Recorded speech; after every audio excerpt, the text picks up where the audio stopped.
راجہ صاحب میرا خیال ہے you will have to answer because یہ اب وہ چیئرمین صاحب ہیں نہیں, یہ ڈائریکٹ بات کرتے رہیں. عامر صاحب مجھے یہ ریڈیوس کرنے پڑیں گے آپ کے ایک دو پہ اب members, because I think it's going in the wrong direction. جی بات کیجیے راجہ.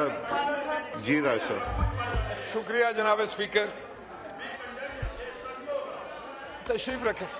جی راجہ صاحب بات کیجیے. جناب اسپیکر, اس وقت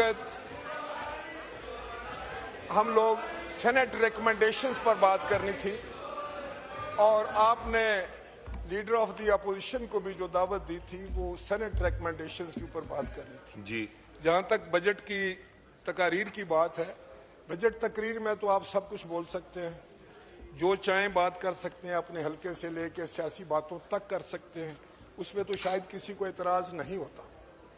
لیکن اعتراض اس وقت ضرور ہوتا ہے کہ جب ایجنڈے سے ہٹ کر آپ پرسنل اٹیک کرنا شروع کر دیں گے کسی بھی جماعت پر, کسی شخص پر, کسی لیڈر پہ, تو پھر اس وقت میں سمجھتا ہوں نہ صرف پارلیمان کا ماحول خراب ہوتا ہے, اس ہاؤس کا ماحول خراب ہوتا ہے, بلکہ جو کام ہم کر رہے ہوتے ہیں اس سے ساری توجہ ہٹ جاتی ہے.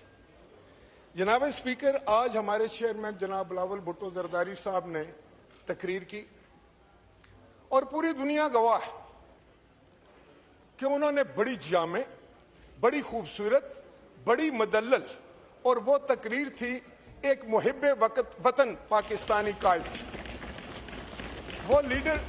وہ اس لیڈر کی تقریر تھی جس نے حکومت میں کوئی کیبنٹ کا حصہ نہ ہوتے ہوئے بھی پاکستان کا مقدمہ ساری دنیا میں جا کے لڑا. آج اگر لیڈر آف دی اپوزیشن یہ ہم سے پوچھ رہے ہیں کہ اس مقدمہ لڑنے سے ہمیں کیا حاصل ہوا, تو لیڈر آف دی ہاؤس کو میں یہ بتانا چاہتا ہوں کہ آپ 25 کروڑ لوگوں سے جا کر پوچھیں جن کا آج ایک ہی کہنا ہے کہ بلاول بھٹو نے بہترین انداز سے پاکستان کا مقدمہ لڑا, پوری دنیا کے اندر جا کر لڑا ہے. آپ کے اوپر جو گزرتی ہے میں سمجھ رہا ہوں. بلاول بھٹو کی کامیابیاں آپ کو اپنی ناکامی نظر آتی ہے. آپ لوگوں نے کیا کیا تھا جناب اسپیکر, کیا آپ گواہ نہیں, آپ میرے ساتھ بیٹھے تھے وہاں پر. عمران خان نے یہاں کھڑے ہو کر کہا تھا کہ کیا چاہتے ہو, میں ہندوستان پر حملہ کر دوں, کیا چاہتے ہو. وہ تو ہندوستان پر حملہ کرنا وہ سمجھتا تھا کہ بہت مشکل کام ہے. حملہ تو ہم نے بھی نہیں کیا, لیکن حملے کا جواب جو ہے وہ دندان شکن دیا ہے. ہندوستان کو ساری زندگی یاد رہے گا. جناب اسپیکر, آپ یہ بتائیں کہ جناب بلاول بھٹو صاحب نے کون سی آپ کو گالی دی تھی, کون سے زیادتی کی تھی کہ آپ نے کھڑے ہو کر ان کی سپیچ کو انٹرپٹ کرنا شروع کر دیا. آپ کے شاید ذہن میں یہ بات آ گئی ہے کہ آپ ایسے کرتے رہیں گے کہ ہم لوگ خاموش ہو کر بیٹھے رہیں گے. جناب اسپیکر, میں آپ کی وساطت سے ان کو بتانا چاہتا ہوں, اگر یہ ہمارے لیڈر کو انٹرپٹ کریں گے تو خدا کی قسم ہم ایک بندے کو نہیں بولنے دیں گے, ایک بندے کو بھی نہیں بولنے دیں گے.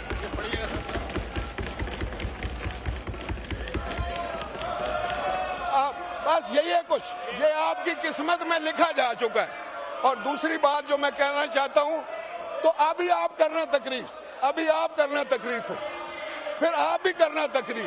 آپ کے پاس تو کہنے کو کچھ نہیں ہے, آپ تو کچھ کہہ بھی نہیں سکتے. جناب اسپیکر, میں یہ کہنا چاہتا ہوں, اور میں نے ہمیشہ ایک صلح جو کا کردار ادا کیا ہے, لیکن یہ لوگ ذہنی بیمار ہو چکے ہیں. یہ ذہنی بیمار لوگوں کا ایک ٹولہ ہے, یہ پارلیمنٹیرین نہیں ہے, یہ پاکستان اور اس پارلیمنٹ کے اوپر بدنما دھبا ہے. آپ کو یاد ہوگا جناب اسپیکر کے موچی دروازے میں کھڑے ہو کر عمران خان نے کہا تھا کہ میں اس پارلیمنٹ کے اوپر لعنت بھیجتا ہوں. وہ لعنتی شخص یہ کہہ کر چلا گیا. یہ ہے ان کی توقیر پارلیمنٹ کے بارے میں, یہ ہے جو پارلیمنٹ کا بڑا بدنما چہرہ ہے, اور یہ کچھ بھی نہیں کر سکتے. یہ سب کمپرومائز لوگ ہیں. یہاں یہ عمران خان کے ساتھ بھی سنسیئر نہیں ہے. میں پوری ذمہ داری سے کہتا ہوں, یہ کمپرومائز لوگ ہیں. یہ وہاں جا کر کوئی اور بات کرتے ہیں, اسٹیبلشمنٹ کے ساتھ اور بات کرتے ہیں, ہمارے ساتھ اور بات کرتے ہیں, اور یہاں کھڑے ہو کر اور بات کرتے ہیں. یہ وہ شخص ہے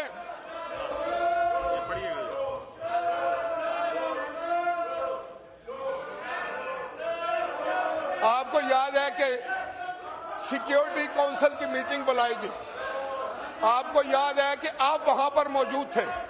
اس وقت کے آرمی چیف نے آ کر بریفنگ دی, عمران خان نے اس بریفنگ میں حصہ لینے سے انکار کر دیا. غیر ذمہ دار لوگ, ان کے غیر ذمہ دارانہ رویے ہیں. جناب اسپیکر, یہ سارے جنرل فیض کی پیداوار ہیں.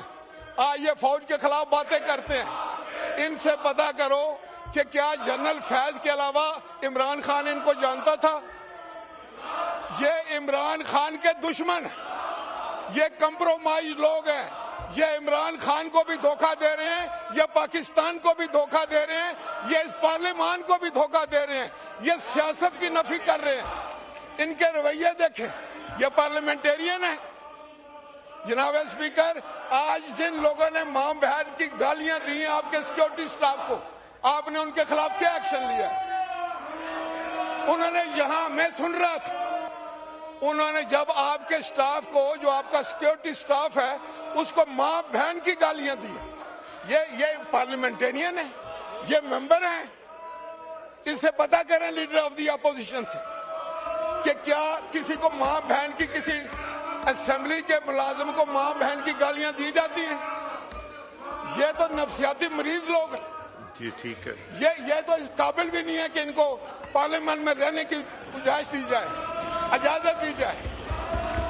ان لوگوں کو میں آپ ان کو متنبع کرتا ہوں, اگر یہ ایسی بات کریں گے تو یقین کریں, پھر ہم لوگ جانتے ہیں, ہم ان کو اچھی طرح سمجھتے ہیں. یہ مختلف پارٹیوں کے بھگوڑے ہیں, یہ اپنے لوگوں کے بھگوڑے ہیں. یہ وہ لوگ ہیں, ہم آپ کو جانتے ہیں, بھگوڑے. آپ لوگ اپنی پارٹیوں کے بھگوڑے ہیں, آپ لوگ لوٹے ہیں, آپ بے وفا لوگ. قاتلوں کو سوات نہیں بلایا. یہ وہ لوگ ہیں جن کی کوئی جماعت نہیں ہے, جن کا کوئی ایمان نہیں ہے. یہ وہ لوگ ہیں یقینی طور پر. جناب اسپیکر, میں دعوے سے کہتا ہوں, یہ جو بندہ بات کر رہا ہے, اس کے والد نے اس کو بلایا کہ میں مرنے جا رہا ہوں, تم نے پیپلز پارٹی نہیں چھوڑنا. اس نے باپ کی قبر کی مٹی جو تھی وہ خشک نہیں ہوئی, پیپلز پارٹی کو چھوڑ دیا. یہ لوٹے ہیں سارے, ایک ایک بندہ لوٹا. یہ لوٹا, یہ اس کو میں جانتا ہوں, اس کو جانتا ہوں, اس کو سب کو میں جانتا ہوں کہ یہ لوٹے ہیں. کوئی آپ جماعت کے بے وفا لوگ ہیں. وفا نام کی چیز نہیں ہے ان میں وفا نام کی چیز نہیں ہے. یہ عمران خان سے وفا نہیں کریں گے. میں عمران خان کو متنبع کرتا ہوں کہ ان لوگوں کے بھروسے پہ ہو, یہ برباد ہے کہ تمہیں. جی شکریہ. یہ تمہارے دشمن ہیں, یہ لوٹے ہیں, یہ بے وفا لوگ ہیں. ان میں اتنی سکت ہی نہیں ہے.